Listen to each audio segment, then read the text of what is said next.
السلام علیکم ناظرین، آپ دیکھ رہے ہیں پروگرام علم و حکمت اور میں ہوں آپ کا میزبان ڈاکٹر زبیر احمد۔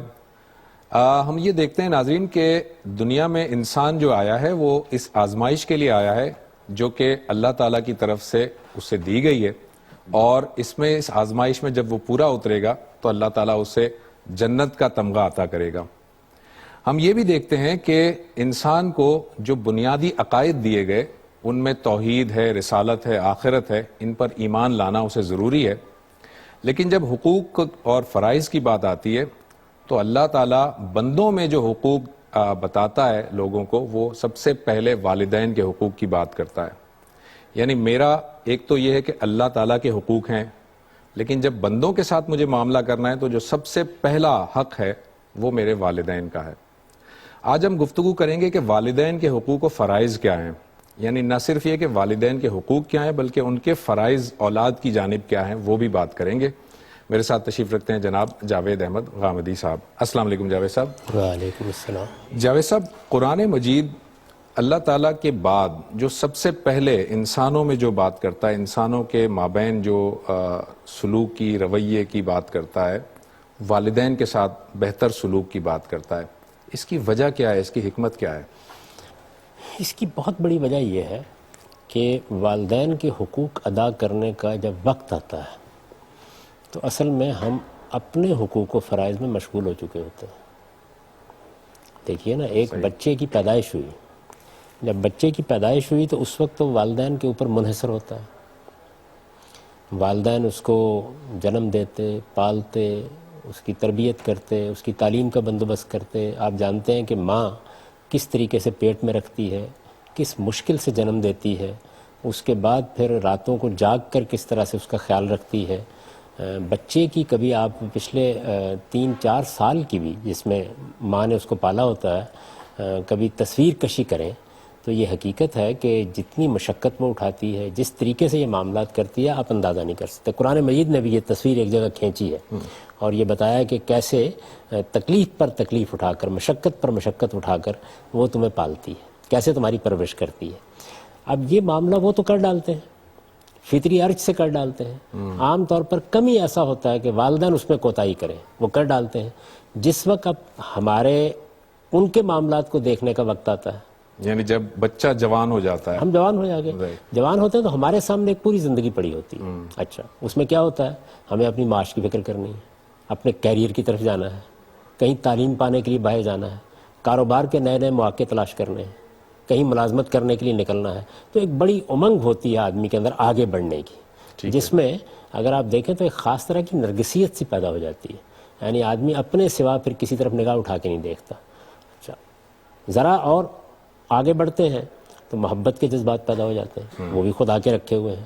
وہ محبت کے جذبات کبھی اپنا ظاہر میں ظہور کر دیتے ہیں، کبھی باطن میں موجود ہوتے ہیں، تو ہماری ساری توجہات کا مرکز اب کوئی رفیق حیات بن جاتا ہے۔ ٹھیک ہے، یعنی اس کی مختلف صورتیں ہو سکتی ہیں۔ اگر کسی کے ساتھ کوئی تعلق نہیں بھی ذہنی لحاظ سے پیدا ہوا، یا خاندان میں ایسا کوئی معاملہ نہیں ہے، یا اور کوئی چیز نہیں ہے، تو آپ اپنے باطن کے اندر ہی وہ چیزیں محسوس کرنے لگ جاتے ہیں۔ ٹھیک ہے، انسان کی فطرت ہی ایسے بنائی گئی ہے، تو آپ کی توجہات کا سارا مرکز ادھر ہوتا ہے، اور آپ جانتے ہیں کہ اس میں آدمی کم و بیش اندھا بہرا ہی ہوتا ہے۔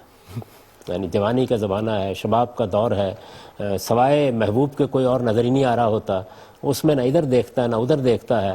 والدین بھی اگر روکنے کی کوشش کریں تو ان کے خلاف بھی ایک رد عمل سا پیدا ہوتا ہے، اولاد ہو جاتی، اس کے بعد شادی ہو گئی، اولاد ہو گئی۔ اب اولاد ہے تو وہ جو کچھ والدین کے جذبات تھے وہ سب جذبات ادھر بھی آ جاتے ہیں۔ آپ کی ساری توجہات کا مرکز اب آپ کا بچہ ہوتا ہے، آپ کی بچی ہوتی ہے، پرورش کر رہے ہیں، تعلیم دلا رہے ہیں، یہ سب کر رہے ہیں۔ اس میں یہ اندیشہ پیدا ہوتا ہے کہ وہ ہستیاں کہ جنہوں نے آپ کو جنم دیا تھا، جنہوں نے آپ کی پرورش کی تھی، جنہوں نے آپ کو پالا تھا، جنہوں نے اپنی شفقتوں کے سائے میں آپ کی تربیت کی تھی، اب وہ محروم ہو جائیں گے اس سے۔ اچھا، اور خاص طور پر جس وقت وہ زیادہ بوڑھے ہو گئے ہوں، جب زیادہ بوڑھے ہو گئے ہوں پھر اور بھی زیادہ اندیشہ ہو جاتا ہے۔ یعنی جب تک آپ کے کچھ مفادات ان سے وابستہ ہوتے ہیں، کچھ ان سے لینا بھی ہوتا ہے، کچھ ابھی بھی زندگی کے معاملات وہ انجام دے رہے ہوتے ہیں، اس وقت ذرا کم اندیشہ ہوتا ہے۔ لیکن اگر بوڑھے ہو گئے، بالکل بیکار ہو کے رہ گئے ہیں، یعنی جس کو قرآن مجید نے بیان کیا ہے کہ ہڈیوں کا ڈھانچہ بن گیا ہے، تو اس موقع پر پھر ایسے لگتا ہے جیسے ایک بار اللہ تعالیٰ نے ہمارے اوپر ڈال دی ہے. اس وجہ سے خاص طور پر توجہ دلائی گئی ہے. بہت سے لوگ یہ پوچھتے ہیں کہ قرآن مجید والدین کے حقوق کے بارے میں جگہ جگہ توجہ دلاتا ہے. سورہ لقمان میں دلائی ہے، سورہ احقاف میں دلائی ہے، سورہ بنی اسرائیل میں دلائی ہے. جہاں دین کے بنیادی احکام بیان کیے ہیں، شرک کا ذکر کر کے یا توحید کا ذکر کر کے اس کے بعد وہ بالوالدین احسانا. اچھا، پھر بڑی ترغیب بھی دی ہے. یہ کہا بھی ہے کہ دیکھو اس طریقے سے انہوں نے تمہیں پالا تھا، تمہیں بھی اس طریقے سے اپنے بازو رحمت کے اور کرم کے بازو ان کے اوپر جھکائے رکھنے چاہیے. بالکل صحیح ہے. جناح ذل کہا ہے جس کو. تو یہ جو ساری چیزیں اللہ تعالیٰ نے بیان کی ہیں، تو بعض لوگ یہ سوال کرتے ہیں کہ یہ اولاد کے بارے میں نہیں کہا. اس لیے نہیں کہا کہ ان کا ایک فطری ارتھ موجود ہوتا ہے، اس میں کچھ کہنے کی ضرورت ہی نہیں ہے. یعنی والدین ہی کے بارے میں توجہ دلانے کی ضرورت ہوتی ہے. والدین کو توجہ دلانے کی ضرورت کہیں شاذ پڑتی ہے. وہ پھر یہ توقع کی جاتی ہے کہ کوئی شریف النفس آدمی بتا دے گا، گھر والے بتا دیں گے، گرد و پیش کے لوگ بتا دیں گے، ورنہ ایسا ہوتا نہیں کہ والدین کو یہ تو توجہ دلائی گئی ہے نا کہ اپنی اولاد کو قتل نہ کرو اس کے ڈر سے، مفلسی کے ڈر. یہ جی ہاں، وہ تو ایک بڑا معاملہ تھا. وہ تو بڑا معاملہ، وہ ظاہر ایک بہت بڑا معاملہ تھا، اس وجہ سے اس کو موضوع بنا لیا گیا. لیکن عام طور پر یہ کہنے کی ضرورت نہیں پیش آئی کہ والدین اولاد کے حقوق ادا کریں یا اولاد کے حقوق یہ اور یہ ہیں، ان کو یہ ادا کرنے چاہیے. والدین کے بارے میں جگہ جگہ یہ ذکر کیا گیا. اور میں نے عرض کیا کہ اس کی وجہ یہی ہے، آپ دیکھیں عام تجربہ بھی یہی ہے. یعنی کتنے والدین ہیں جنہوں نے کبھی اپنی اولاد کو نظر انداز کر دیا ہو، لیکن ایسے بہت ہیں کہ جن کو ان کی اولاد نے نظر انداز کر دیا. ٹھیک ہے جاوید صاحب، یہ والدین کی آپ نے جو قربانیاں جس طرح سے بتائی ہیں، تو والدین کی قربانیاں ہیں، اور جو والد ہوتا ہے وہ بھی اپنی پوری زندگی کھپا دیتا ہے، اپنی توانائیاں صرف کر دیتا ہے اپنی اولاد کی پرورش کے لیے، اس کی تعلیم و تربیت کے لیے، اپنے آپ کو ایک طرح سے وہ گروی رکھ دیتا ہے. لیکن ہم دیکھتے ہیں کہ نبی صلی اللہ علیہ وسلم کی تعلیمات سے بھی ہمیں پتہ چلتا ہے کہ انہوں نے 3 مرتبہ فرمایا کہ تمہاری ماں کا حق ہے، اور 1 مرتبہ فرمایا تمہارے باپ کا. قرآن مجید میں بھی اشارتاً یہ موجود ہے کہ دیکھو تمہاری ماں نے جو ہے وہ اتنا ذوف اٹھایا، اتنا جو وہ تمہیں پالا پوسا. تو ایسا لگ رہا ہے کہ یہ والدین کی قربانیوں میں جو دین ہمیں بتا رہا ہے، قرآن اور سنت سے جو پتہ چل رہا ہے، اس میں شفٹ زیادہ والدہ کی طرف ہے، والدہ زیادہ اس کو ہائی لائٹ کیا گیا ہے، حالانکہ والد بھی پوری توانائی لگا دیتا ہے اپنی اولاد کے لیے. ایسا کیوں ہے؟ ڈیفرینشیٹ کیوں کیا گیا ہے؟ دیکھیے، ابتدا میں تو کوئی فرق نہیں کیا گیا، والدین احسان ہی کہا گیا ہے. یعنی تمہارا رویہ والدین کے ساتھ حسن سلوک کا ہونا چاہیے، آخری درجے کے حسن سلوک کا ہونا چاہیے. جگہ جگہ دونوں ہی کا ذکر کیا گیا. لیکن آگے جب یہ بتانا پیش نظر تھا کہ والدہ کے ساتھ، تو وہاں پھر صنف ضعیف ہے، اس کو زیادہ ضرورت ہے. اچھا ٹھیک ہے. باپ پھر اپنی جگہ پر کھڑا ہے، اس کے پاس اس زمانے کے لحاظ سے اگر آپ دیکھیں تو بہت سے اسباب بھی ہیں. آج بھی دنیا کے اندر بہت بڑی اکثریت انہی لوگوں کی ہے جہاں عورتیں تو ہاؤس وائف کی حیثیت ہی رکھتی ہیں. یعنی باپ آخر دم تک کچھ وسائل بھی رکھتا ہوتا ہے، ذرائع بھی رکھتا ہوتا ہے. تو یہاں پر بھی توجہ دلانے میں اس پہلو نے نمایاں پہلو چیز اختیار کر لی ہے. پھر یہ ہے کہ اس میں کوئی شبہ بھی نہیں کہ ہماری جو ناتوانی کا زمانہ ہے اس میں جو مشقت ماں اٹھاتی ہے باپ نہیں اٹھاتا. صحیح. یعنی باپ شفقت کا سایہ فراہم کرتا ہے، وہ بچوں کے ساتھ محبت کرتا ہے، ان کے لیے کما کے لاتا ہے. کمانا نسبتاً آسان کام ہے. ہم اپنے لیے کماتے ہیں، ہم اپنی بیوی کے لیے بھی کماتے ہیں، گھر والوں کے لیے بھی کماتے ہیں، اور بعض اوقات آپ پیسے فراہم کر کے فارغ ہو جاتے ہیں. لیکن بچے کے ساتھ جو ماں کرتی ہے، آپ پیدائشی کے معاملے کو دیکھ لیجئے نا. یعنی چند لمحوں کی مقاربت کے بعد باپ تو فارغ ہو گیا، لیکن وہ 9 مہینے تک کم و بیش اسے اٹھائے پھرتی ہے. مجھے وہ بات یاد آتی ہے، کسی صاحب نے سنائی کہ جب افغانستان میں علماء کی حکومت قائم ہو گئی تو اس میں ایک مقدمہ اس نوعیت کا سامنے آ گیا جس میں بیٹے نے اپنی والدہ کو گھر سے نکال دیا. کوئی اس طرح کا معاملہ ہوا اور اس کے نتیجے میں اس نے کچھ بدتمیزی بھی کی، ناشائستگی کا رویہ بھی اختیار کیا، گھر سے بھی نکال دیا. جب مقدمہ پیش ہوا تو جج صاحب نے اس کو یہ سزا دی.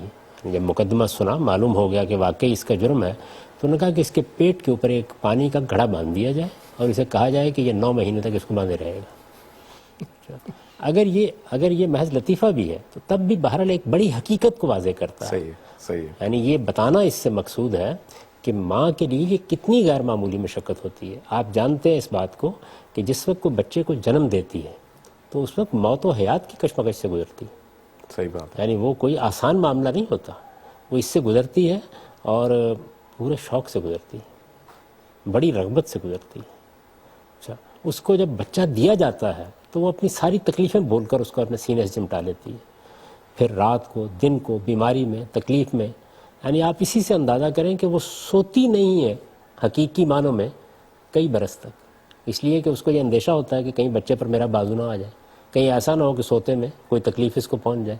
اچھا، یہ اٹھے گا کب؟ وہ معمولی سی آواز نکالتا ہے. انسان کو آپ دیکھیے کہ کتنا ناتواں پیدا کیا گیا ہے. میں جب دیکھتا ہوں کہ جانوروں کے بچے اللہ تعالیٰ نے ایسے پیدا نہیں کیے. ان کو بھی ضرورت ہوتی ہے کہ ماں کا دودھ پئیں، وہ کچھ وقت کے لیے ماں کی حفاظت بھی چاہیے ہوتی ہے، لیکن وہ چند لمحوں میں اپنے پاؤں پر کھڑے ہو جاتے ہیں. تو انسان کا بچہ وہ تو اپنی ضرورت بتا نہیں سکتا. اس کو اٹھانا بھی ہے آپ نے، اس کو پکڑنا بھی ہے آپ نے، کھلانا بھی ہے آپ نے، اس کے دھوپ چھاؤں کا بھی خیال آپ نے رکھنا ہے. تو یہ ماں ہی رکھتی ہے.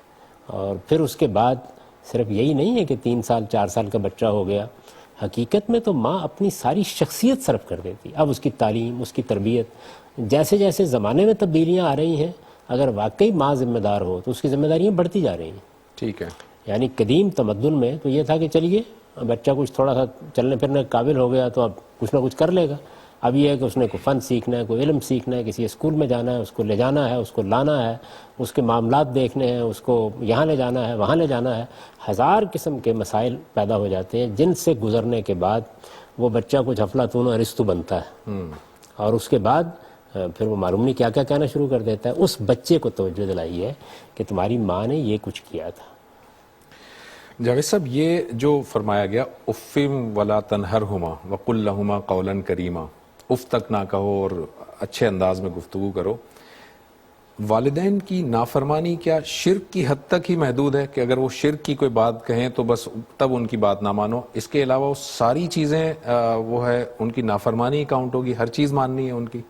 نہیں، دیکھیے قرآن مجید نے جو تعبیر اختیار کی ہے وہ یہ صحیح تعبیر ہے. وہ تعبیر اطاعت کی نہیں ہے، بالوالدین احسانہ ہے. ٹھیک. یعنی ان کے ساتھ حسن سلوک. حسن سلوک کا ایک پہلو یہ ہے کہ ان کی بات کو رد نہ کیا جائے. یعنی یہ جس کو ہم اطاعت کہتے ہیں، جب یہ لفظ ہم بولتے ہیں تو اس سے بالکل ایک حاکم محکوم کا سا تصور پیدا ہوتا ہے. ہاں ایگزیکٹلی. قرآن مجید نے یہ بات نہیں کی، یہ تعبیر نہیں اختیار کی.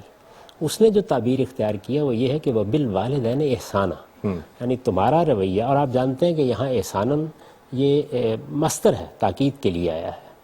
یعنی احسنوا بالوالدین احسانہ ہے، والدین کے ساتھ حسن سلوک کرو جیسا کہ حسن سلوک کرنے کا حق ہے. ٹھیک ہے. اگر آپ ٹھیک ترجمہ اس کا کریں تو یہ ہوگا. تو والدین کے ساتھ حسن سلوک کی تعلیم دی گئی ہے ہم کو. حسن سلوک کے 1000 پہلو ہیں. یعنی ان کے ساتھ سوء ادب کا طریقہ اختیار نہیں کرنا، ان کے سامنے اپنی آواز اونچی نہیں کرنی، ان کو اف تف نہیں کہنا، ان کو جھڑکنا نہیں ہے، ان کی بات سننی ہے، ان کی بیماری تکلیف میں ان کی خدمت کرنی ہے. یہ ساری چیزیں اس میں شامل ہوں گی. ٹھیک ہے. تو یہ بات سننی ہے، بات ماننی ہے. آپ جب کسی کی عزت کرتے ہیں، کسی کو احترام دیتے ہیں، آپ کے دل میں اس کے لیے رسپیکٹ ہوتی ہے، تو آپ اس کی بات کو مانتے ہیں. آپ بات ماننی ہے، یہ ظاہر ہے کہ عمومی بات ہوگی. وہاں قرآن مجید میں مسئلہ یہ زیر بحث آ گیا کہ والدین اس وقت توحید اور شرک کی کشمکش میں مقابل کھڑے ہو گئے آگے. ٹھیک. تو قرآن مجید نے یہ بتایا کہ اللہ تعالیٰ کے معاملے میں والدین بھی یہ حیثیت نہیں رکھتے کہ وہ بچے کو اپنی کسی رائے کا پابند کریں. یعنی اللہ تعالیٰ کی توحید کو ماننا ہے، اللہ کی صفات کو ماننا ہے. یہ ظاہر ہے ایک واقعی صورتحال کی تعبیر ہے جو اختیار کی گئی ہے، اور انبیاء علیہ السلام کے صحائف کا طریقہ یہی ہوتا ہے. میں نے کئی مرتبہ اس کی مثالیں طالب علموں کو بھی دی ہیں کہ اب یہ دیکھیے کہ یوں نہیں طریقہ اختیار کیا کہ اگر تمہیں کوئی مشقت پیش آ جائے، کوئی مجبوری پیش آ جائے تو تم روزہ چھوڑ سکتے ہو. نہیں، اس کی 2 صورتیں لے لیں، 2 صورتیں بیان کر دی گئی. یہی طریقہ عام طور پر انبیاء علیہ السلام اختیار کرتے ہیں. تو یہاں پر ایک واقعی صورتحال پیش آئی، اس میں بیان کر دیا گیا.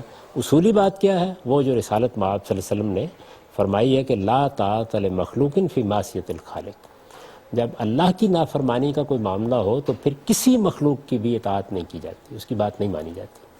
تو جس طریقے سے اگر اللہ کی نافرمانی کرنی پڑ جائے کسی کی اطاعت کے نتیجے میں، تو نہ والدین کی بات مانی جائے گی، نہ شوہر کی بات مانی جائے گی، نہ بیوی کی بات مانی جائے گی، نہ محبوب کی بات مانی جائے گی، نہ کسی بھائی کی بات مانی جائے گی، نہ دوست کی بات مانی جائے گی، نہ کسی حکمران کی بات مانی جائے گی. ٹھیک ہے. اللہ یہ کہ آدمی کو اضطرار پیش آ جائے کوئی، ورنہ اصول تو یہ ہے کہ لا طاعۃ لمخلوق فی معصیۃ الخالق. تو اس لیے یہ بات صرف شرک تک محدود نہیں ہے، بلکہ ہر وہ معاملہ جس میں اللہ کی کوئی ہدایت سامنے ہے، اللہ کا کوئی حق سامنے ہے، کوئی انصاف کی چیز سامنے ہے.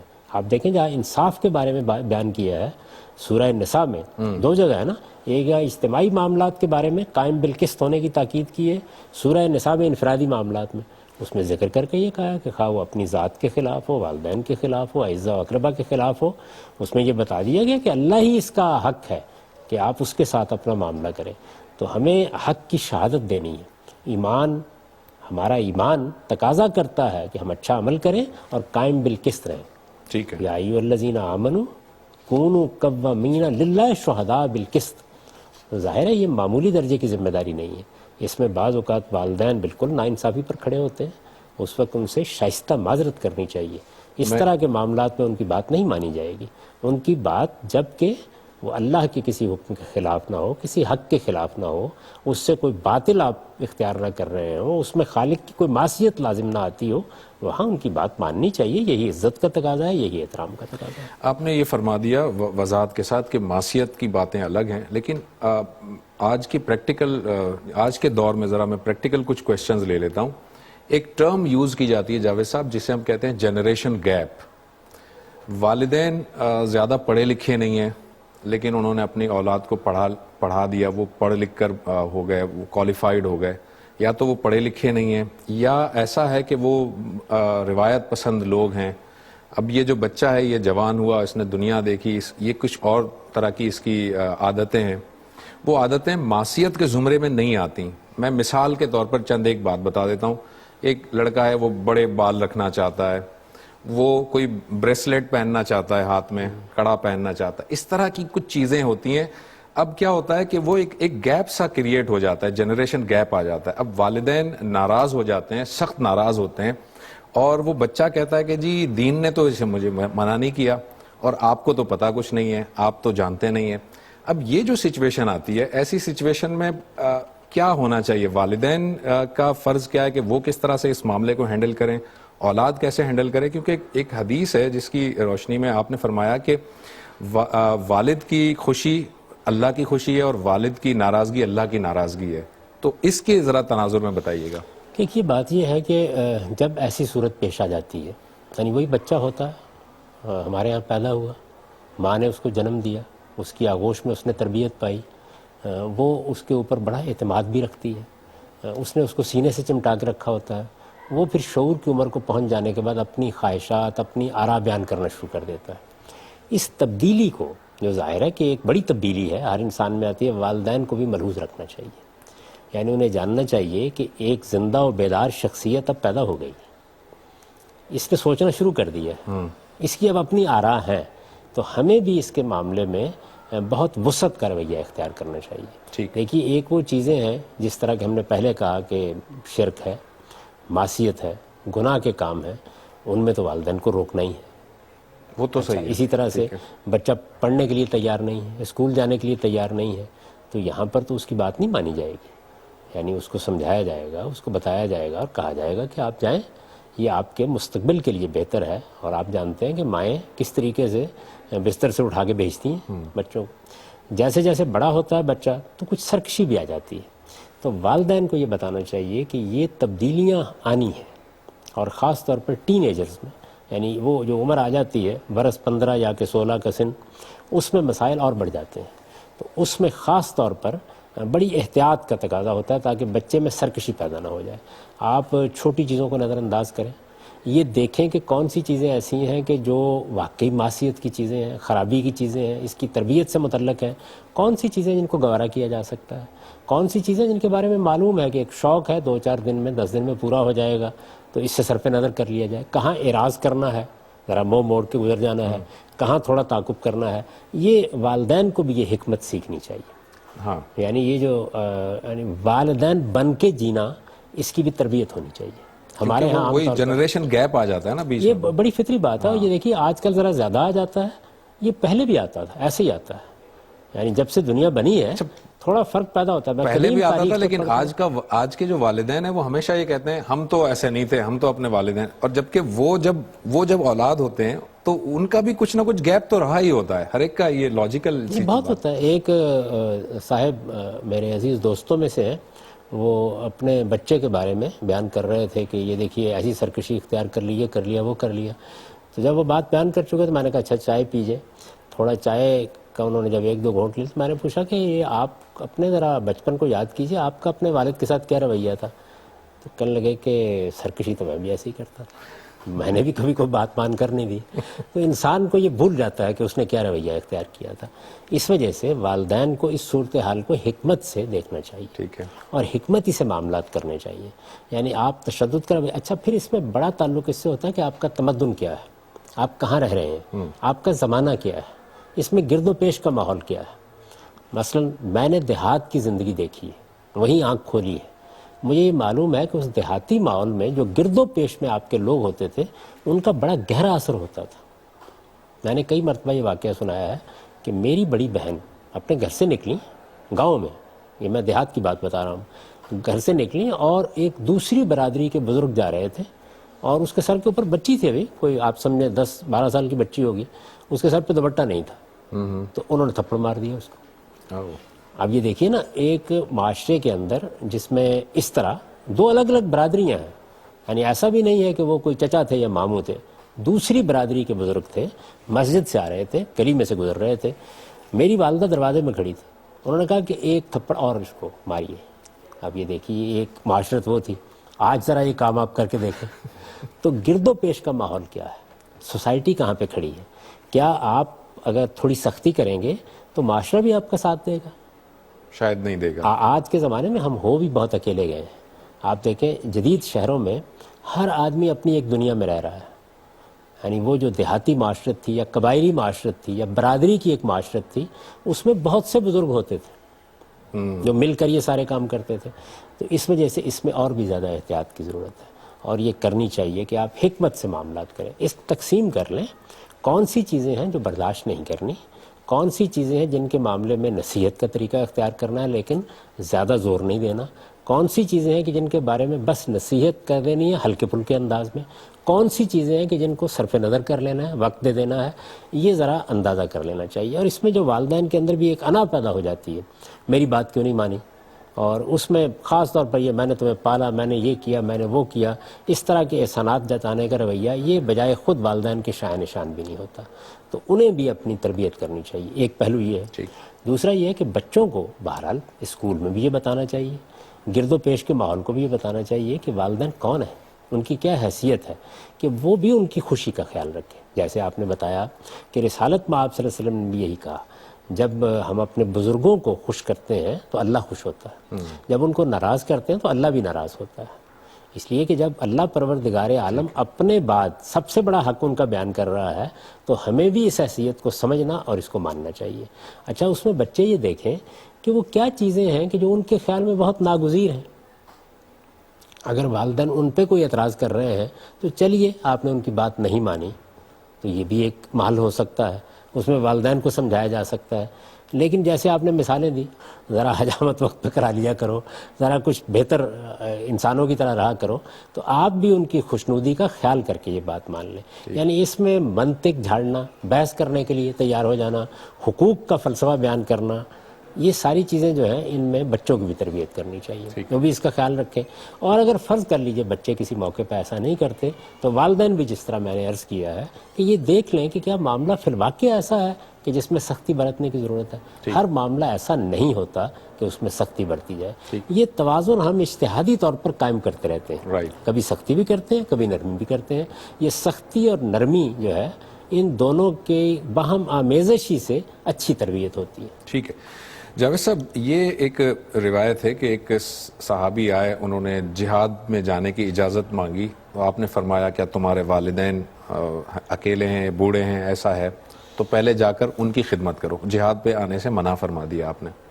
اس کی تناظر میں ذرا یہ بتائیے گا کہ اگر میں سمجھتا ہوں کہ میں دین کا داعی ہوں، مجھے دین لوگوں تک پہنچانا ہے، میرے والدین گھر پہ ہیں، اکیلے ہیں، اور وہ انہیں میری ضرورت بھی ہے، لیکن میں کسی جگہ چلا جاتا ہوں، کوئی دورے پہ چلا جاتا ہوں، اور میرا مقصد خالصتاً اللہ کی رضا کے لیے دین پہنچانا ہے دوسروں کو، تو کیا وہ دین پہنچانے کی ذمہ داری بھی میری ختم ہو جائے گی, مجھے والدین کے پاس ہی رہنا ہے؟ دیکھیے, پہلے تو اصول کے طور پر یہ جان لیجئے کہ ایک عام آدمی پر دین پہنچانے کی ذمہ داری کس جگہ پہ ڈالی گئی ہے؟ وہ اس کے ماحول میں ڈالی گئی ہے. یعنی ہم میں سے ہر وہ شخص جو مسلمان ہے, اس سے ایمان کا پہلا تقاضا یہ ہے کہ وہ اچھا عمل کرے, اور دوسرا لازمی تقاضا یہ ہے کہ وہ اپنے گرد و پیش کے ماحول میں سچی بات لوگوں کو بتاتا رہے. آپ جہاں کاروبار کرتے ہیں, جہاں لوگوں کے پاس بیٹھتے ہیں, جس گلی میں رہتے ہیں, جن دوستوں سے ملتے ہیں, جن اعزاء و اقربا سے آپ کا تعلق ہے, جب آپ کو موقع ملے حکمت کے ساتھ امر بالمعروف اور نہی عن المنکر, یعنی جو بھلائی کی باتیں ہیں وہ لوگوں کو بتائیے, اور جو برائی کی کوئی چیز ہے اس سے شائستگی اور تہذیب کے ساتھ روکتے رہیے. اگر والدین بوڑھے ہیں, ان کو ضرورت ہے, تو آپ کی پہلی ذمہ داری یہ ہے ان کی خدمت کرنا. اسی طریقے سے اگر کسی آدمی کی شادی ہوئی ہے, ظاہر ہے کہ بیوی اس کی ذمہ داری ہے, بچے ہو گئے تو بچے اس کی ذمہ داری ہے, گھر میں والدین ہے تو والدین ذمہ داری ہے. تو حالات کے لحاظ سے دیکھنا پڑے گا کہ آدمی, بہت سے لوگوں کو صحت کا شوق ہو سکتا ہے, کسی آدمی کو جگہ جگہ جا کے لوگوں کو تبلیغ کرنے کا شوق ہو سکتا ہے. والدین کی خدمت کرنا, والدین کی نگہداشت کرنا, والدین کی بیماری کا خیال رکھنا, والدین کے معاملات کو دیکھنا, اور اگر ضرورت ہے تو ان کے پاس رہنا, یہ تو آپ کے فرائض میں شامل ہے. اچھا, آپ نے سٹارٹ میں یہ فرمایا تھا کہ جب بچہ جو ہے وہ بڑا ہوتا ہے تو پھر اس کے سامنے اس کا کیریئر ہوتا ہے, پھر اس کی رفیق حیات ہوتی ہے, پھر اس کے اپنے بچے ہوتے ہیں. ایسی صورتحال میں اگر ایک شخص ہے کہ جو اس کی بیوی چاہتی ہے کہ وہ والدین کے ساتھ نہ رہے, وہ الگ ہو جائے, والدین تنہا ہیں, اس سچویشن میں وہ مرد جو ہے وہ بیچ میں وہ کس طرح کا ڈیسیجن لے, کیسے کرے, بیلنس کس طرح سے کرے؟ دیکھیے, اصول کے لحاظ سے تو جب شادی کرتا ہے کوئی شخص, تو بیوی کا حق ہے کہ وہ اس سے الگ گھر کا یا الگ کمرے کا یا الگ خلوت کا تقاضا کرے. ٹھیک ہے, یہ اس کا حق ہے. اچھا, لیکن سوال یہ ہے کہ شادی جب کی جا رہی ہے تو حالات دیکھے جائیں گے نا. بالکل جس صحیح ہے. وقت آپ شادی کا فیصلہ کرتے ہیں تو میرے نزدیک یہ کوئی اندھوں اور بہروں کی طرح کرنے کا کام نہیں ہے, ایک دوسرے کے حالات جانیے. اب میں اس کو الٹ کے ایک مثال دے دیتا ہوں. ایک بچی ہے, آپ اسے شادی کرنا چاہتے ہیں, تنہا وہی ہے کہ جو اپنی ماں کی دیکھ بھال کر رہی ہے, باپ بھی دنیا سے رخصت ہو چکا ہے. ہاں, یہ بھی ہو سکتا تو ہے. آپ کو یہ جاننا چاہیے نا کہ اب یہ بھی آپ کی ذمہ داری ہوگی. ٹھیک, اس کو وہ اکیلا تو نہیں چھوڑ دے گی. بالکل ٹھیک ہے. اسی طرح جب شادی ہو رہی ہے تو لڑکی کو بھی دیکھنا چاہیے کہ صورتحال کیا ہے, یعنی کیا ایسی شکل ہے کہ میں الگ گھر لے سکتی ہوں. دیکھیے, اس کے پہلو معاشی بھی ہو سکتے ہیں, معاشرتی بھی ہو سکتے ہیں. ایک آدمی اس پوزیشن ہی میں نہیں ہے تو آپ شادی سے پہلے سوچ لیجیے. یہ حق ہے آپ کا, لیکن تمام حقوق جب بھی حاصل کرنے ہوں گے تو حالات کے اندر حاصل کرنے ہوں گے نا. آپ جانتے ہیں کہ کسی آدمی کا قرض آپ نے ادا کرنا ہے, عدالت میں مقدمہ چلا جاتا ہے, تو عدالت دیکھے گی کہ آپ قرض جان بوجھ کے ادا نہیں کر رہے ہیں. آپ کے پاس روپے, اچھا آپ کے پاس کوئی جائیداد ہے جو بیچی جا سکتی ہے, اگر یہ سب نہ ہو تو پھر کیا کرے گی؟ ٹھیک, تو یہی معاملہ یہاں بھی کرنا چاہیے. شادی سے پہلے ان حقائق کو واضح کر دینا چاہیے. یہ بتا دینا چاہیے مثلا کہ والدین کی تنہا میں ہی دیکھ بھال کرنے والا ہوں. ایسا نہیں ہے کہ میری والدہ یا میرا والد جو بوڑھے ہو چکے ہیں وہ کسی اور جگہ بھی جا سکتے ہیں. فرض کر لیجئے کہ 2 یا 3 یا 4 بھائی ہیں, تقسیم بھی ہو جائے گا ان کا جانا, سب کی ذمہ داری بھی ہو جائے گی. اچھا, یہ بھی ہو سکتا ہے کہ حالات کے لحاظ سے صرف آپ ہی ہوں کہ جو ان کی دیکھ بھال کر سکتے ہوں. تو یہ بات پہلے واضح کر دینی چاہیے تاکہ بعد میں کوئی جھگڑا پیدا نہ ہو. اصولاً اگر آپ پوچھیں گے تو یہ بیوی کا حق ہے, اور اس کا یہ حق ہے کہ وہ یہ دیکھ کر کہ اچھا اس آدمی کو تو والدین کے پاس رہنا ہوگا, میرے لیے یہ ممکن نہیں ہے, وہ معذرت کر دے, کہے میں شادی نہیں کرنا چاہتی. نہیں, ایسا بھی تو ہو سکتا ہے کہ شادی کے وقت جب حالات دیکھے گئے وہ حالات کچھ اور تھے, بعد میں حالات تبدیل ہو گئے, ایسا ہو سکتا ہے جج؟ بالکل ہو سکتا ہے. تو اگر حالات تبدیل ہو گئے تو ان کو بھی علم و عقل کی بنیاد پر دیکھنا پڑے گا نا. اگر واقعی ذمہ داری پڑ گئی ہے تو کیا میاں سے یہ کہا جائے گا کہ وہ والدین کو اٹھا گری میں ڈال دیں؟ یہ نہیں ہو سکتا. یعنی ان کے کچھ حقوق ہیں, تو ان تمام چیزوں کو سامنے رکھ کر ہی آپ کو گھر بسانا ہوتا ہے. ان سے بالاتر ہو کر کچھ نہیں کیا جا سکتا. یا تو پہلے ہر چیز کو واضح کر لیجئے, بعد میں بھی اگر کوئی صورتحال پیش آ جائے تو علم و عقل کی روشنی میں فیصلہ ہوگا. کچھ ایسے معاملات ہوتے ہیں کہ اس میں واقعتاً ایسا ہوتا ہے کہ والدین چونکہ زیادہ پڑھے لکھے اگر نہیں ہوتے یا اس شعبے کے ماہر نہیں ہوتے جس شعبے کا ماہر وہ ان کا بچہ ہوتا ہے, تو والدین کوئی ایسا مشورہ دیتے ہیں اور انسسٹ کرتے ہیں کہ تم یہ کام کرو، اور بچہ جانتا ہے کہ یہ کام نہیں ہو پائے گا یا یہ جو مشورہ ہے یہ ٹھیک نہیں ہے، غلط ہے، اور وہ بچہ جو ہے اب وہ انکار کرنا چاہ رہا ہے، تو وہ کس طرح سے کیسے کرے گا؟ وہ اسے پتا ہے کہ میرے والدین بوڑھے ہو گئے ہیں اور بوڑھے ہونے کی وجہ سے چڑچڑے بھی ہیں، اور ذرا سا میں منع کروں گا تو ایک دم سے جو ہے وہ غصے میں آ جائیں گے، بہت زیادہ پرابلم ہو جائے گی. اب وہ کیا کرے ایسی صورت ہے؟ آپ نے کس شعبہ زندگی کا اختیار کرنا ہے، آپ نے کس خاتون کے ساتھ شادی کرنی ہے، لڑکی ہے تو اس نے کس کے ساتھ شادی کرنی ہے، اس نے زندگی میں اپنے لیے کیا مشاغل اختیار کرنے ہیں، یہ وہ چیزیں ہیں کہ جس کا حق آپ ہی کو حاصل ہے. اس میں والدین کو صرف مشورہ دینا چاہیے. یہ معاملات وہ نہیں ہیں جن کے اندر وہ تحکم سے کام لیں، پڑھے ہوئے ہوں نہ پڑھے ہوئے ہوں، کم پڑھے ہوں زیادہ پڑھے ہوں، ان کو یہ بتانا چاہیے کہ یہ وہ معاملات ہیں جن میں آپ کو مداخلت نہیں کرنی چاہیے. ٹھیک. آپ مشورہ دیجئے، اپنے تجربات بتائیے، ضرور بتائیے، لیکن بس اس سے آگے آپ کی ذمہ داری نہیں ہے. اسی وجہ سے میں نے آپ سے عرض کیا تھا کہ قرآن کا جو طریقہ ہے وہی صحیح طریقہ ہے. اس نے بات اطاعت سے نہیں شروع کی، اس نے وہ بالوالدین احسانہ سے بات شروع کی. یعنی اگر وہ آپ سے یہ تقاضا کریں کہ ان کا علاج معالجہ کرایا جائے، ان کے لیے معاشی ضرورتوں کو فراہم کیا جائے اپنے حالات کے لحاظ سے، ان کے لیے کوئی مناسب کمرہ ہو، وہ اگر فرض کر لیجئے کہ ایسی صورتحال میں ہے کہ جہاں آپ ان کو ساتھ ہی لے کر جائیں تو یہی مناسب ہوگا، تو یہ سارے معاملات ٹھیک ہیں. اچھا، زندگی کے وہ معاملات جو جزواً پیش آتے ہیں ان میں بھی وہ کوئی بات کہتے ہیں تو آدمی کو ان کی بات ماننی چاہیے، لیکن یہ تینوں فیصلے اصل میں پوری انسانی شخصیت پر اثر انداز ہوتے ہیں. اس میں ان کو سمجھانا چاہیے، بات کرنی چاہیے، ورنہ پھر شائستہ طریقے سے معذرت کر دینی چاہیے. جس چیز سے ہمیں روکا گیا وہ یہ ہے کہ جب اس طرح کا اختلاف بھی پیدا ہو جائے تو ہم جھڑکیں گے نہیں، بد تہذیبی کا طریقہ اختیار نہیں کریں گے، بلکہ محبت کے ساتھ، شفقت کے ساتھ عذر معذرت کا طریقہ اختیار کر کے یہ کہیں گے کہ اس معاملے میں ہمارے لیے آپ کی بات ماننا ممکن نہیں. ٹھیک ہے. آپ نے ابھی فرمایا کہ کیریئر کے معاملے میں یا آپ کس سے شادی کریں گے اس معاملے میں آپ نے فرمایا کہ وہ رائے یا وہ جو فیصلہ ہے وہ آپ کا اپنا ہی فیصلہ ہوگا. یہ روایت جو ملتی ہے جاوید صاحب شادی کے حوالے سے کہ اس میں ولی کی اجازت ضروری ہے، اور بعض ہمارے اسکالرز جو ہے وہ اس کو انتہا درجے کا لازم حصہ قرار دیتے ہیں، اور وہ یہاں تک آگے آتے ہیں کہ اگر ولی کی اجازت کے بغیر کوئی نکاح ہو رہا ہے تو وہ نکاح ہی نہیں ہے سرے سے. تو پھر اس روایت کو کیسے دیکھیں گے ہم؟ دیکھیے، میں نے تو اپنی کتاب میزان میں اس روایت کے بارے میں یہ عرض کر دیا ہے کہ عام حالات میں شادی ایک خاندان کو بنانے کا عمل ہے. اس لیے اس کے لیے جو آداب مقرر کیے گئے ہیں وہ یہی ہیں کہ والدین شادی کرتے ہیں، اعزہ شریک ہوتے ہیں، اقربا شریک ہوتے ہیں، بڑے لوگ یہ معاملہ کرتے ہیں، ان کی اجازت کیا بلکہ ان کی رائے اس میں شامل ہونی چاہیے. اور اگر ایسا نہیں ہوا کسی جگہ تو وجہ معلوم کرنے کا بھی معاشرے کو حق حاصل ہے. ایسا کیوں نہیں کیا آپ نے، کیا سبب ہے اس کا؟ اچھا، لیکن آخری فیصلہ کس کے پاس ہے؟ ٹھیک ہے. وہ فیصلہ ولی کے پاس نہیں ہے، وہ فیصلہ جس کی شادی ہونی ہے، وہ عورت ہے یا مرد ہے، اس کے پاس ہے. آخری حق اسی کا ہے. یہ جتنی چیزیں ہیں ان کا تعلق ان آداب سے ہے، اچھی معاشرت سے، اچھی تہذیب سے ہے، اور یہی ہونا بھی چاہیے. اس کی کوئی قانونی حیثیت نہیں ہے. جب آپ کوئی بھی بات کرتے ہیں، مثال کے طور پر ایک لڑکا یا ایک لڑکی میرے پاس آتی ہے اور وہ آ کے یہ بیان کرتے ہیں کہ جی ہم والدین کی اجازت کے بغیر شادی کرنا چاہتے ہیں، میرا فرض ہے کہ میں پوچھوں.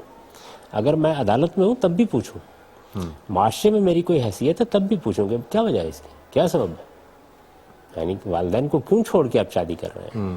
تو ظاہر ہے کہ اس میں پھر ان کی رائے معلوم کی جائے گی، سبب معلوم کیا جائے گا. ہو سکتا ہے کہ معاشرے میں جو اچھے لوگ ہیں وہ مل ملا کے اگر کوئی اختلاف ہے تو اسے دور کرانے کی کوشش کریں، اور اگر یہ معلوم ہوتا ہے کہ والدین اس معاملے میں بے جا ضد یا ہٹ درمی سے کام لے رہے ہیں تو پھر بہرحال ان کی اس خواہش کو قبول کیا جائے گا، کیونکہ یہ فیصلہ اصل میں اس لڑکے اور لڑکی کو کرنا ہے.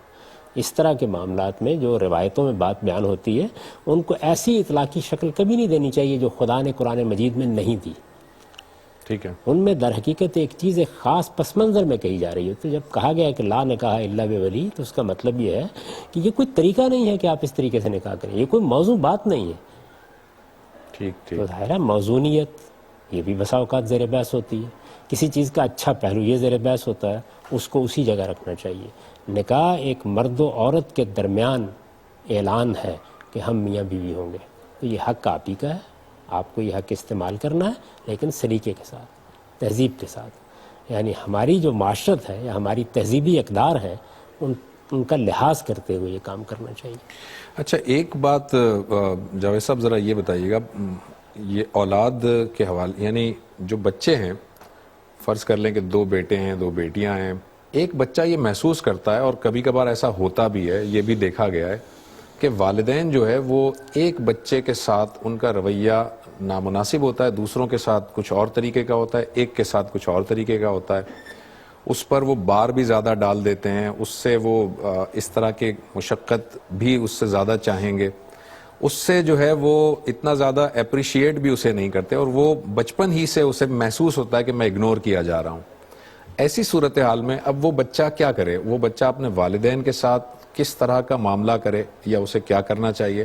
اور پھر والدین کے بھی فرائض کیا ہیں کہ وہ بچوں کو اس طرح سے، اور اسپیشلی بیٹے اور بیٹیوں کے معاملے میں ایسا بہت زیادہ ہوتا ہے۔ دیکھیے، والدین کو تو ہر حال میں اپنے بچوں کے ساتھ انصاف کا، محبت کا، یکساں شفقت کا رویہ رکھنا چاہیے۔ یعنی اگر والدین ایسا نہیں کر رہے تو اس کا مطلب ہے خود والدین کی تربیت میں کوئی خامی رہ گئی۔ یعنی ہمارے ہاں یہ کرنا چاہیے کہ جس طرح ہم تعلیم دیتے ہیں، علوم و فنون سکھاتے ہیں، اسی طرح ہم بچوں کو یہ بھی بتائیں کہ جب وہ والدین بنیں گے تو ان کا رویہ کیا ہونا چاہیے، انہیں اپنے بچوں کے ساتھ کیا معاملہ کرنا چاہیے۔ اگر اس سے مختلف کوئی چیز ہو رہی ہے تو والدین کی اصلاح کرنی چاہیے۔ اب اصلاح نہیں ہوئی، غلطی کر رہے ہیں، تو تب بھی بچوں کے لیے ہدایت یہی ہے کہ وہ بدتمیزی کا رویہ اختیار نہ کریں۔ جب ان کا شعور بہتر ہو تو وہ اس کی کوئی نہ کوئی اچھی تعویل کریں۔ اچھا، اگر وہ والدین کی اصلاح چاہتے ہیں اس معاملے میں تو اپنے بزرگوں سے مدد لے لیں، کوئی چچا ہوگا، کوئی ماموں ہوگا، کوئی بڑا ہوگا، ان کو اعتماد میں لے لیں اور اس طریقے سے اصلاح کرنے کی کوشش کریں۔ تو کوشش یہی کرنی چاہیے کہ ان کے احترام کے خلاف کوئی بات نہ ہو، تاہم والدین کی اصلاح اس معاملے میں بہت ضروری ہے۔ یہ ہو جاتی ہیں باتیں اور بڑی تکلیف دہ ہوتی ہیں۔ اچھا جاوید صاحب، ایسا یہ ہوتا بھی ہے، آپ نے بالکل صحیح فرمایا کہ اس طرح کرتے ہیں، لیکن والدین کا آرگیومنٹ یہ ہوتا ہے، شاید میں شاید کا لفظ استعمال کروں گا، وہ کہتے ہیں کہ جی بچے تو ہم سارے ہمارے لیے مساوی ہیں، لیکن کسی ایک سے زیادہ ایک محبت ہوتی ہے، کوئی ایک ذرا لاڈلا ہوتا ہے، تو شاید ایسا محسوس ہوتا ہو، بچوں کو ایسا محسوس ہوتا ہے کہ ان کے ساتھ یہ رویہ ایسا ہے، لیکن والدین کا پوائنٹ آف ویو یہ ہوتا ہے کہ نہیں، ہم تو بالکل ایکول ہیں، ایک تھوڑا سا لاڈلا ہو سکتا ہے، ایسا تو یہ فطری چیز ہے۔ یہ فطری چیز ہے، ہو جاتا ہے ایسا بعض اوقات۔ میں نے یہ دیکھا ہے کہ پہلے بچے کے ساتھ بعض اوقات خاص طور پر مائیں ذرا زیادہ جذباتی تعلق رکھتی ہیں، انسانی نفسیات پر احوال بھی اثر انداز ہوتے ہیں۔ اچھا، بعض اوقات یہ ہوتا ہے کہ ایک بچہ بہت دیر سے پیدا ہوا ہے، چھوٹا ہے، اس کی طرف زیادہ شفقت کا، محبت کا رویہ ہو جاتا ہے۔ یہ جب تک شفقت، محبت اور اس تک رہتا ہے اور تھوڑا سا اس میں فرق ہوتا ہے، اس سے بڑا مسئلہ بھی نہیں پیدا ہوتا۔ اصل میں دیکھنا چاہیے کہ کیا حقوق تو نہیں تلف ہو رہے، کیا دوسرا نظر انداز تو نہیں ہو رہا۔ ٹھیک ہے، یعنی آپ اگر یہ کہیں کہ دل کا میلان بالکل یکساں ہو، مشکل چیز ہے یہ۔ اچھا، اس میں اوصاف صفات کا بھی بڑا دخل ہوتا ہے۔ قرآن مجید میں اس کی مثال موجود ہے کہ سیدنا یوسف کے بھائیوں کو یہی شکایت تھی اپنے باپ سے۔ باپ کون ہے؟ وہ خدا کا پیغمبر ہے۔ اچھا، میں یہ نہیں کہتا کہ ان سے کوئی بے انصافی ہوئی، لیکن بہرحال بھائی محسوس کرتے تھے کہ یوسف زیادہ عزیز ہے، زیادہ محبوب ہے، ان کی طرف زیادہ میلان ہے۔ تو ایک بچے کے اوصاف، اس کی صفات، اس کا رویہ، یہ بھی بہت اثر انداز ہوتا ہے۔ بچے اپنی طبیعت کے لحاظ سے بھی بہت مختلف ہوتے ہیں۔ ایک بچہ ممکن ہے کہ اپنے اندر کچھ سرکشی کا مزاج رکھتا ہو، بات نہیں ماننی، نہیں سننی، کچھ زدم زدہ کا رویہ اختیار کر لے۔ بعض بچے بہت ہی شریف النفس ہوتے ہیں۔ یعنی یہ وہ چیزیں ہیں کہ جو اصل میں انسان کی طبیعت اور اس کی افتاد طبع سے تعلق رکھتی ہیں۔ اس سے بھی والدین کے رویوں میں کچھ تھوڑا بہت فرق آ جاتا ہے۔ یہ فرق تو ہوں گے، ان سے آپ انسانیت کو مبرہ نہیں قرار دے سکتے۔ انسان انسان ہے، لیکن یہ نہیں ہونا چاہیے کہ کسی کا حق تلف ہو جائے، کوئی نظر انداز ہو جائے، جو ضروری توجہ اس کو ملنی چاہیے وہ بھی نہ ملے۔ آپ معاملات کرنے میں بھی اس طرح کا فرق کرنے لگ جائیں تو اپنی نگرانی کرنی چاہیے۔ اگر آپ خدا کے سامنے جواب دہ ہیں تو جس پروردگار نے ہم کو دین دیا ہے، اس نے یہ کہا ہے کہ تمہاری پوری زندگی قائم بالقسط ہونی چاہیے، یعنی انصاف پر کھڑے رہ کر معاملات کرنے میں، لوگوں سے بات کرنے میں، اعزاء سے، اقربا سے، ہر جگہ ہمیں یہی تلقین کی گئی ہے۔ دوست احباب، آپ دیکھیں کہ بیویوں کے معاملے میں بھی اگر ایک سے زیادہ بیویاں ہیں تو اللہ تعالیٰ نے یہ کہا نا کہ آپ کو ان کے ساتھ انصاف کا رویہ اختیار کرنا ہے۔ اگر آپ انصاف کا رویہ اختیار نہیں کرتے تو یتیموں کی بہبود کی ایمرجنسی میں بھی آپ ایک سے زیادہ شادی نہ کریں۔ یہی کہا نا، وہاں مسئلہ یہ زیر بحث آ گیا تھا کہ یتیم بچے ہیں، ان کی پرورش کے لیے ترغیب دی جا رہی ہے. وہاں پر بھی یہ کہا کہ عدل ضروری ہے, انصاف ضروری ہے, انصاف اور عدل کے تقاضے ہر حال میں پورے ہونے چاہیے. تو یہ ہمیں اپنی بھی نگرانی کرتے رہنا چاہیے کہ کہیں ہمارا میلان تب, ہماری افتاد, ہمارا مزاج, ایک بچے سے کچھ ضروری مناسبت, اس کے اوصاف و صفات یہ دوسروں کی حق تلفی کا باعث نہ بن جائے. کیونکہ اس کا رد عمل دیکھیے نا کیا ہوتا ہے. پھر قصہ یوسف سے معلوم ہوتا ہے کہ نوبت یہاں تک پہنچ گئی کہ انہوں نے جا کے یوسف کو گویا ماری ڈالا اپنی طرف سے, کنویں میں پھینک کے آ گئے, باپ کے ساتھ جھوٹ بولا. اس میں والدین کو بھی اپنی تربیت کرنی چاہیے اور بچوں کو بھی یہ دیکھنا چاہیے کہ یہ کچھ فطری چیزیں ہیں اور فطری چیزوں کو فطری طریقے ہی سے رہنا چاہیے. اچھا, اب ایک حقوق کے بارے میں بات ہو رہی ہے تو ایک اور امپورٹنٹ یہ کہ ایک بچہ ہے, اس کے والدین میں سپریشن ہوئی ہوئی ہے, وہ الگ الگ اپنی زندگیوں میں مصروف ہیں, ماں الگ ہے, باپ الگ ہے. اب وہ بچہ ویسے دیکھا جائے تو نفسیاتی طور پر تقسیم ہو گیا ہے, لیکن اب اس کا معاملہ پھر کیسا, اس کو کیسے ہینڈل کرنا چاہیے؟ اسے ایک طرف باپ کا بھی خیال رکھنا ہے, اس کو بھی جا کر ملاقات کرنی ہے, اسے بھی وزٹ کرنا ہے, اس کی چیزوں کا بھی خیال رکھنا ہے, ماں کا بھی خیال رکھنا ہے. اب ایسی صورتحال میں